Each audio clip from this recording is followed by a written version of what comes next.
While you're at Morehouse, you get an opportunity to go on the board of the Bank of America. No, I did that in California. Okay. Because then I went on the board of the old bank before we merged, and we were located in San Francisco. And then at one point they said you should be the chairman of the board of Bank of America. Is that right? That's right. Wasn't that simple, but that's right. And did you want to be chairman of the board of Bank of America? I had no time to think about it. It came about so quickly. It came as a result of a shareholders meeting in April of 2009, after the shareholders had put on the proxy, the agenda, a proposition to separate the chair from the CEO. As you know, in most corporations, that's a combined position. And the shareholder vote got a majority of the votes. Now, the board didn't have to accept that shareholder vote's recommendations in that regard, but the board did.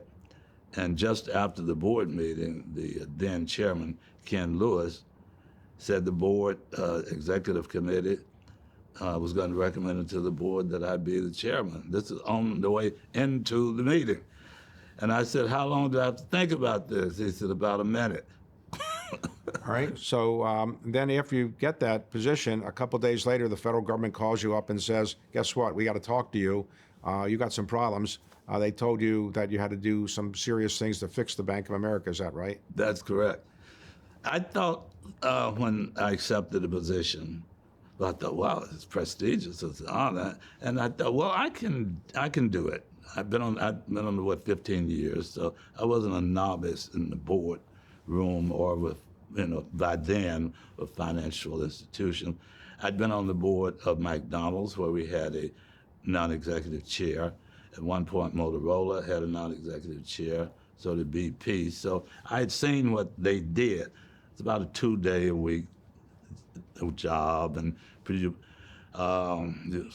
preside over meetings, you help with the agenda, you keep in touch with the CEO. I said, well, I can do that.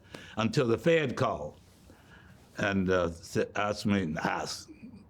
summoned me to Richmond, which is the office of the Federal Reserve branch that oversees Bank of America, which is located in Charlotte, and asked me to bring some other directors with me because I didn't want to take this message back to my colleagues by myself.